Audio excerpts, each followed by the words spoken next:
Hi, it's Anish. I'm fresh from the bath, as you can see. My hair is standing up. I'm sick with a fever, but I just wanted to upload this video. Um, has this ever wondered to you? You're a little kid, you're small, you're in your childhood, and this works even if you're a teen. You don't know what to play. You don't have many options available to you to play outdoor games. So, when I grew up, during quarantine, I was actually just 10 or 11. We used to play on our rooftop some really fun games. So, I'll explain to you and suggest some fun games you can play with your friends and cousins. If you're bored and you have nothing to do, nothing to play, these games work all the time. So the first game is All India Radio Stop. So if you live in any country, you can rename it. You can call it All USA Broadcast Halt or All English Radio Stop. Um, Basically, me and my cousins made this game. It's called All India Radio Stop. It's basically a version of Squid Game but funny. So basically, there will be a broadcaster. He will turn back like the doll and the Squid Game, and he will say All India Radio Stop. So when he starts saying All India Radio Stop, the contestants will start running at a very fast pace. And when he says All India Radio Stop, when he says stop, the contestants will stop running. Then within a 30 seconds time period, the the broadcaster had to make the contestants laugh. So I close my eyes and I say All India Radio Stop. So when I was started saying All India Radio, you guys started running, and when I said stop, you stopped.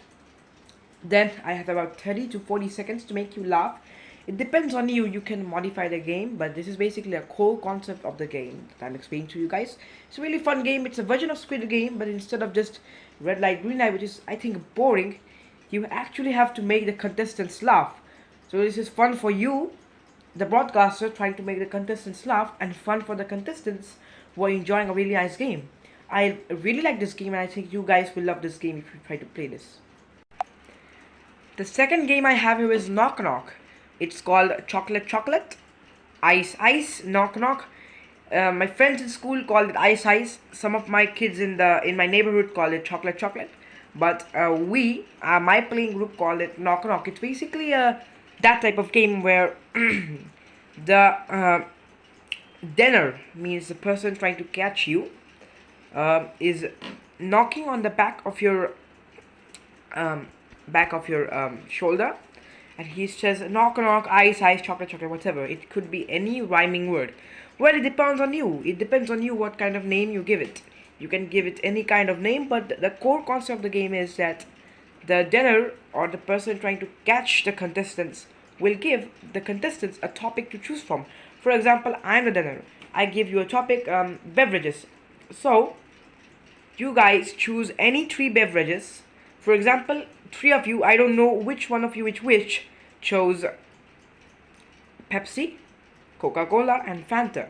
But I don't know who among the three contestants is Pepsi, Fanta or Coca-Cola. So I start knocking one by one. I knock on the back of the first contestant, Pepsi.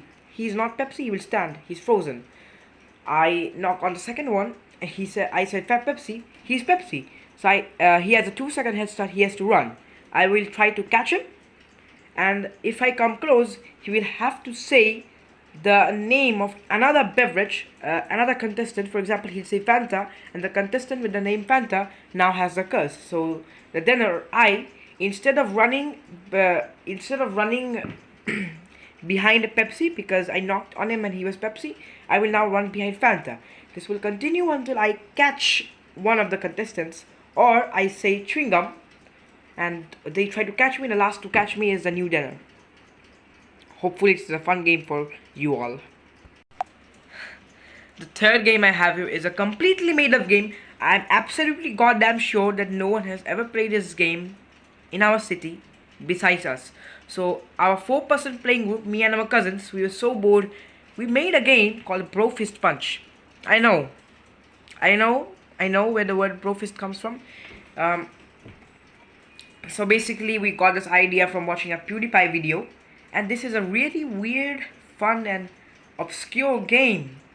So we have 3 bricks and we have to jump from one brick to another on one leg continuously until one of us falls.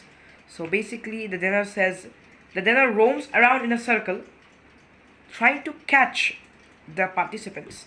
While when the dinner is looking away and trying to catch someone, for example, I'm on rock A and the dinner orders me to freeze and I'm frozen and he's looking at me. The persons on rock B and rock C have to move on one leg and interchange places, and if they fall, they are out. So I'm the dinner. I'm roaming around rock C. Basically now my aim is the rock C is frozen. So now rock A and rock B have to interchange positions. The person on rock B is moving to rock A and vice versa. If someone falls or someone tries to run away, I will have to catch them. And if I'm trying to catch rock B, because rock B moved away when I was looking at rock C, now rock A and rock C have to interchange places. So basically there's a finish line. So whoever gets to the finish line first while the dinner looks at one of them and the others have to move, wins. It's a really weird game, I know. And I really don't blame you guys if you like it, but personally I had nothing to do and I like that game. The fourth game we used to play is Ghost in the Graveyard. This is a really fun game. So one of my relatives actually has a big tree, that big garden. So we used to play in that garden about 3-4 years ago. Crazy. So basically there will be a ghost and the ghost will have to hide while we run the clock. So basically we start from 12 p.m. midnight, 1 a.m., 2 a.m., 3 a.m. dash all the way to noon, and then from noon 1 p.m., 2 p.m., 3 p.m. dash till midnight. So we count till 24 seconds in order of the running of the day-night cycle. Till then the ghost has to hide. Now this game can only be played in night, so it's really hard accessibility. We used to play this with 3 people. One will be the scout. They will look around for where the ghost is hiding. Another will be the flashlight man. They will hold the flashlight and try to help behind the scout. And the third will be the gunman. So whenever the scout or the flashlight man alerts us of the ghost coming, the gunman, who is also hiding in the map, will come out of the hiding place, try to spot the ghost and shoot it. However, the ghost has a weapon as well. The ghost has a cursing stick. So if the ghost curses the gunman before the gunman can shoot the ghost, the gunman is dead. And then when the ghost is spotted, the ghost will have to come out of the hiding place and run after the scout and the flashlight man and prevent them from touching the tree. If they touch the tree 5 times after spotting the ghost, they win. However, if the ghost touches a contestant before they touch the tree, then the contestant is dead. No one can revive them. If the ghost tries to come out of the hiding place and shoot the gunman or find the scout and the flashlight man, then if the ghost spots the flashlight man or the scout or the gunman, then they have the right to run after the flashlight man or the scout. And if the scout or flashlight man doesn't spot the ghost, then they will basically die. They will die if the ghost uses the cursing stick on them. So the gun has only one-time use. The cursing stick has one-time use as well. So basically, I'm the ghost. I hide behind a house. So you're the scout. You try to look after me. You come after me. You say, "Go, ghost to the graveyard." You spot me. I run after you. You run to touch a tree, and I touch you before you touch the tree. The gunman is behind me. I touched you before the gunman could spot me, and you could touch the tree. Game over. I win. So hopefully you understand.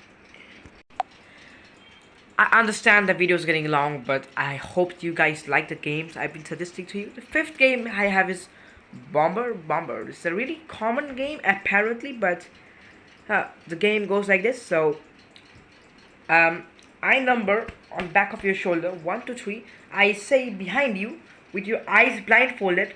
I say this number is the dinner. You can't look. I said this number is the dinner. So on the behind of your shoulder, I pat 1. You can't look. You don't know if the number I've shown to the contestants is the number for the dinner or not. You say me. So I chose this, not this. So you're safe. You're not the dinner. You're a contestant. You're blindfolded. I say this. You say, Tom. So Tom's the dinner now. Tom will is the dinner. So Tom puts his hand out here first, and everyone, for example, you and your two friends, put their hands, basically red hands. You guys all put your hands on the table or whatever. Tom says, the bomber is Julie. So now the Julie is the bomber. So when Tom says the bomber is Julie, as soon as Tom says that the bomber is Julie, everyone will have to run in different directions, east, west, center, or up, north or south. And they will have to choose directions, and the contestants will, without telling Tom, choose what direction they will run in. So just after Tom finishes saying Julie, everyone will run in different directions. When Julie says stop, everyone will stop running. Then, with one leg, like this, one leg. My second leg is. This is where I am. I put my left leg forward. My right leg stands where it was. It's my first step. So Edward is here. So my first step is gone. Then I turn around. A second step. I stepped on Edward's foot while my left leg, which was forward, is now in its previous position. So basically, there are two steps. I have to move my left leg first, then my right leg, and I cannot move my other leg. My other leg will stay stationary. So I'm standing on both legs. I move my left leg. My right leg is in my original position. Then I move my right leg. My left leg is in my original position. So within these two steps, I have to catch one contestant, and I have to target one contestant, the one closest to me. For example, Julie says stop, and Edward is the one closest to her. So within two steps, she has to touch Edward's skin.